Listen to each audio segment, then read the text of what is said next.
S আজকের hamster কম্বট daily sleeper. প্রথমে আপনারা পিয়ার ট্রিমে ঢুকবেন, দেখবেন 20 গ্রাম।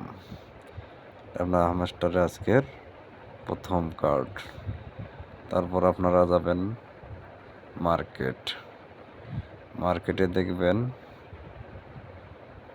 Margin trading into 50। এটা আপনার হামস্টারের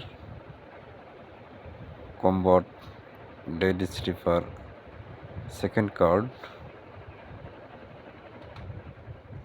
আজকে হামস্টার কম্বট ডেইলি স্লিপারের থার্ড কার্ড অথবা লাস্ট কার্ড স্পেশালে যাবেন, যে আপনারা